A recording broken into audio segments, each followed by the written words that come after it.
Hello students, welcome back to my channel. आइए करते हैं क्लास 9 चैप्टर 2 एक्सरसाइज 2.5 का question number 1। A learning platform charges a fixed monthly fee and an additional cost per digital learning module accessed. किसी learning platform का कोई fix charge है, इसकी monthly fee जो है वो फिक्स्ड है, and an additional cost per digital learning module accessed. साथ ही में वो जितने आप लर्निंग मॉड्यूल एक्सेस कर रहे हैं उसके हिसाब से वो कॉस्ट करता है। A student observed that when she accessed 10 module, her bill was rupees 400। एक स्टूडेंट ने ऑब्जर्व किया कि जब वो 10 मॉड्यूल का एक्सेस लेती है तब उसका जो बिल है वो 400 रुपये आता है। When she accessed 14 modules, her bill was rupees 500। और जब वो 14 मॉड्यूल्स का एक्सेस लेती है तब उसका बिल 500 आता है। If the monthly bill Y depends on the number of modules accessed X, अगर जो मंथली बिल है वो y है, डिपेंड करता है वो नंबर ऑफ मॉड्यूल्स पे जो कि x है, according to the relation y is equal to a x plus b, find the value of a and b। तो हमें ये रिलेशन शो करते हुए इस रिलेशन के हिसाब से हमें a और b की वैल्यू फाइंड करनी है। चलिए देखते हैं, ये आपके लिए थोड़ा नया कॉन्सेप्ट है तो इसको ध्यान से समझिएगा। नंबर ऑफ मॉड्यूल कितने हैं? 10। जब उसने फर्स्ट टाइम एक्सेस लिया 10 मॉड्यूल का तो उसका बिल कितना आ रहा था? 400 रुपीज़। तो बिल कितना है? 400। तो अकॉर्डिंग टू क्वेश्चन, अगर हम क्वेश्चन देखें इस रिलेशन के हिसाब से कि y is equal to a x plus b, ठीक है, ये y क्या है? हमारा बिल है, मंथली बिल। यहाँ लिखा है ना, if the monthly bill y depends, तो मंथली बिल कितना है? y है। इसके हिसाब से अगर हम देखें तो इस y की जगह हम क्या रख देते हैं? 400, क्योंकि हमारा बिल कितना आया? 400। ठीक है। देन x क्या है हमारे पास? Modules, number of module accessed है हमारे पास x, तो वो कितना है? 10 है। नंबर ऑफ मॉड्यूल हो गए हमारे पास 10, तो हम लिख देते हैं a और ब्रैकेट में आ जाता है 10 प्लस b। तो इक्वेशन क्या बन के आई? 400 equal to 10a plus b। ये हमारी फर्स्ट इक्वेशन बन जाती है। ठीक है, नेक्स्ट देखते हैं हम क्या बोल रहे हैं question. When she accessed 14 modules her bill was rupees 500। जब उसने 14 मॉड्यूल का एक्सेस लिया तब उसका बिल कितना आया? 500 रुपीज आया। ठीक है। तो सेकंड केस में देखो, नंबर ऑफ मॉड्यूल हो जाते हैं 14 एंड बिल हो जाता है रुपीज 500। ठीक है, तो इसके हिसाब से जब हम अपनी इक्वेशन बनाएंगे तो वो आएगी 500 इक्वल टू ए ब्रैकेट में 14 प्लस बी। ठीक है, 500 equal to 14a plus B. अब ये बन जाती है हमारी सेकेंड इक्वेशन। अब इन दोनों इक्वेशन को हम सॉल्व करते हैं तो देखो, फ्रॉम द इक्वेशन फर्स्ट हम क्या करते हैं? इक्वेशन फर्स्ट उठाते हैं। फ्रॉम द इक्वेशन फर्स्ट हमारे पास था 400 equal to 10a plus b. ठीक है, तो यहां से ना मैं b की वैल्यू निकाल लेती हूँ। कैसे निकलेगी? अगर मैं 400 माइनस 10a कर दें, इस 10a को मैं इधर ले गई तो मेरे पास क्या आ जाती है? b की वैल्यू आ जाती है। इस b की वैल्यू को हम करते हैं सेकेंड इक्वेशन में पुट। लिखेंगे put the value of b in equation second. ठीक है, सेकेंड इक्वेशन में हम पुट कर देते हैं b की वैल्यू को। तो 500 equal to 14a plus b, ये हमारी सेकेंड इक्वेशन है। 500 इक्वल टू 14a प्लस, अब b की वैल्यू जो ये थी इसको हम यहाँ पे पुट कर देते हैं। ठीक है, सॉल्व करते हैं। देखो, 14a में से 10a को माइनस कर देंगे तो हमारे पास आता है 4a प्लस 400। इस 400 को हम इधर ले जाके माइनस कर देंगे तो 500 माइनस 400 इक्वल टू 4a, तो बचता है 100 equal to 4a। Then a की वैल्यू निकालने के लिए हम 4 को इसके नीचे ले जाते हैं 100 के नीचे और डिवाइड करेंगे तो हमारे पास आ जाता है 25। ठीक है, तो a की वैल्यू क्या आ गई? 25। यहाँ से हमें a की वैल्यू मिल गई। अब b की वैल्यू निकालने के लिए आप सिंपली क्या कर सकते हैं? b की वैल्यू निकालने के लिए आप यहाँ पर a की वैल्यू को पुट कर देंगे तो b की वैल्यू आ जाती है। तो देखिए, a की वैल्यू हमारे पास 25 आई है और b की वैल्यू हम यहाँ पर पुट करेंगे 400 माइनस 10 है इक्वल टू b है, तो हम लिख लेते हैं 400 minus 10a equal to b। यहाँ पर हम a की वैल्यू को पुट कर देते हैं तो 400 minus 10 multiply 25 equal to b हो जाता है हमारे पास 400 माइनस 250 इक्वल टू b। 400 में से हम अगर 250 को लेस करते हैं तो हमारे पास आता है 150, मीन्स हमारे पास बी की वैल्यू आ गई। अब देखते हैं आगे क्वेश्चन में क्या बोला है। हमने यहाँ पर find the value of a and b तो निकाल दी, लेकिन हमें यहाँ पे रिलेशन भी शो करना है y equal to a x plus b का। ठीक है, तो देखिए कैसे करेंगे। सबसे पहले लिख देंगे value of a equal to 25 and b equal to 150। A की वैल्यू 25 है और बी की वैल्यू 150 है। देन रिलेशन कैसे शो करना था हमें, y equal to a x plus b, इसका हमें रिलेशन शो करना है। ठीक है, तो सिंपली हम क्या करते हैं, यहाँ पर a और b की वैल्यू को पुट कर देंगे।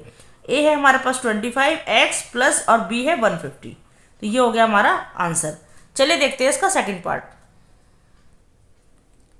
सेकंड पार्ट देखिए, a gym charges a fixed monthly fee. एक किसी जिम में फिक्स्ड मंथली फी चार्ज है, जो भी उसका चार्ज है मंथ, पूरे मंथ का वो फिक्स्ड है।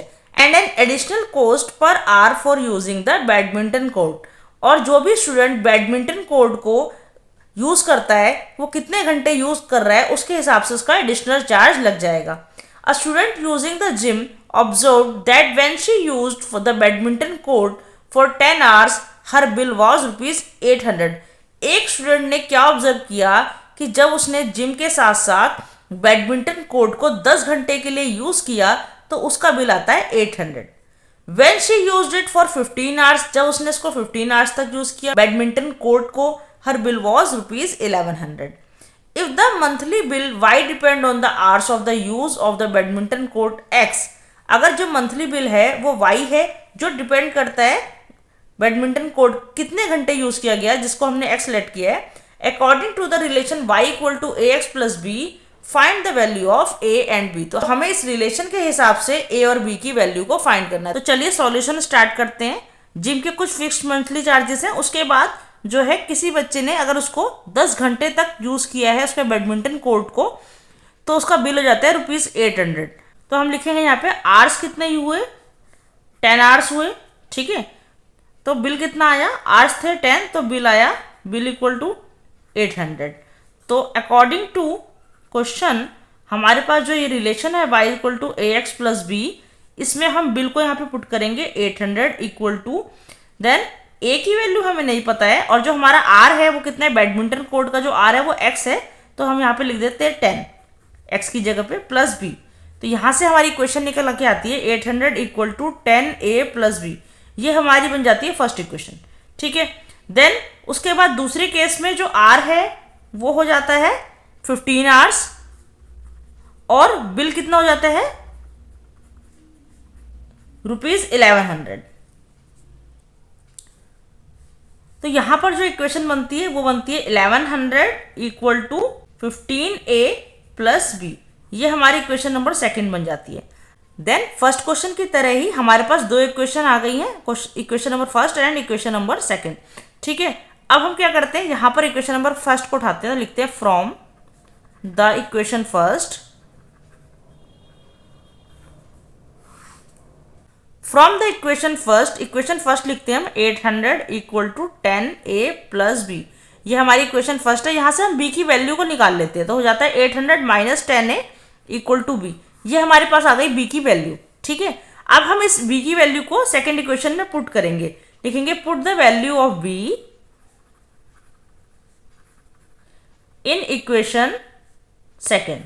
ठीक है, तो इक्वेशन सेकेंड है हमारे पास 1100 equal to 15a plus b. यहाँ पर हम b की वैल्यू को पुट कर देते हैं, तो 1100 और हम 1100 equal to 15a plus 800 minus 10a। ठीक है, तो 1100 इक्वल टू 15 में से 10 चले गए तो हमारे पास बचते हैं 5a प्लस 800। इस 800 को हम इधर ले आते हैं, तो 1100 माइनस 800 इक्वल टू 5a। ठीक है, अब हमने माइनस किया 1100 में से 800 को, तो हमारे पास आता है 300 इक्वल टू 5a। a की वैल्यू निकालने के लिए हम 300 अपॉन 5 कर देते हैं, कैंसिल आउट करते हैं तो हमारे पास आता है 60। तो a की वैल्यू कितनी आ गई 60। अब हम इस a की वैल्यू को इस इक्वेशन में पुट कर देंगे तो हमारे पास b की वैल्यू आ जाएगी। तो देखिए हमारे पास इक्वेशन है 800 minus 10a equal to b। a की वैल्यू कितनी आई थी 60, तो हम यहाँ पे पुट करते हैं 800 माइनस 10 60 इक्वल टू b। ये 60 जो है 10 से मल्टीप्लाई हो जाएगा तो होता है 800 minus 600 equal to b, minus किया तो हमारे पास आता है 200, तो बी की वैल्यू कितनी आ गई 200। हमसे क्वेश्चन में पूछा था कि ए एंड बी की वैल्यू कितनी होगी, लिख देंगे value of a equal to 60 and b equal to 200। ठीक है, अब हमें रिलेशन में पुट करना है y equal to a x plus B, इस रिलेशन में इसको पुट करके दिखाना है। तो लिखेंगे y इक्वल टू ए की वैल्यू 60 है तो हो जाता है 60x प्लस बी की वैल्यू 200 है 200। तो ये हो गए हमारे आंसर्स। ठीक है, तो चलिए देखते हैं इसका थर्ड क्वेश्चन। आइए देखते हैं third question. Consider the relationship between temperature measured in degree Celsius and degree Fahrenheit which is given by degree Celsius equal to a degree F plus B. Find A and B given that ice melts at 0 degree Celsius and 32 degree Fahrenheit। यहाँ पर भी हमें same जो हमने question number 1 and 2 किए उस तरह से दो सिचुएशन गिवन है कि अगर आइस जो है वो मेल्ट होती है 0 डिग्री सेल्सियस में और 32 डिग्री फ़ारेनहाइट में, तो यहाँ पर एक इक्वेशन बनेगी। And water boils at 100 degree Celsius and 212 degree Fahrenheit. यहाँ पर हमारी दूसरी इक्वेशन बनेगी कि वाटर जो है वो 100 डिग्री सेल्सियस पे या फिर 212 डिग्री फ़ारेनहाइट पर बॉयल होता है। तो देखिए सॉल्यूशन स्टार्ट करते हैं। हम यहाँ पर लिखेंगे अकॉर्डिंग टू फर्स्ट केस,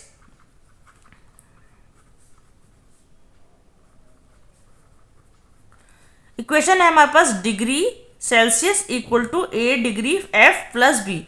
इस रिलेशन में हमें पुट करनी है अपने दोनों इक्वेशंस। ठीक है, यहाँ पर देखो बोला है अगर 0 डिग्री सेल्सियस था तो फ़ारेनहाइट कितना था 32 डिग्री, तो हम लिख देते हैं 0 डिग्री सेल्सियस है इक्वल टू फ़ारेनहाइट कितना हो गया 32 और ए की वैल्यू हम पुट नहीं करेंगे तो 32a प्लस बी। ठीक है, तो हो जाता है 0 degree equal to 32 degree plus b. ये हमारी इक्वेशन नंबर बनती है 1। दूसरी इक्वेशन में अकॉर्डिंग टू सेकेंड केस,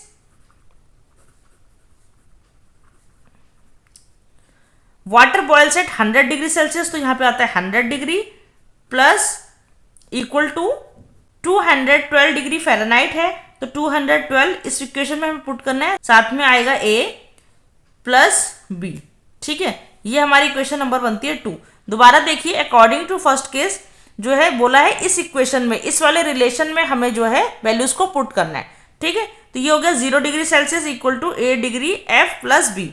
तो यहाँ पर पहले केस में हमें बोला है कि जो आइस है वो मेल्ट होती है 0 डिग्री सेल्सियस में या फिर 32 डिग्री फ़ारेनहाइट में, तो हमने यहाँ पर सेल्सियस की जगह 0 पुट कर दिया एंड फ़ारेनहाइट की जगह 32 पुट कर दिया and then a plus B.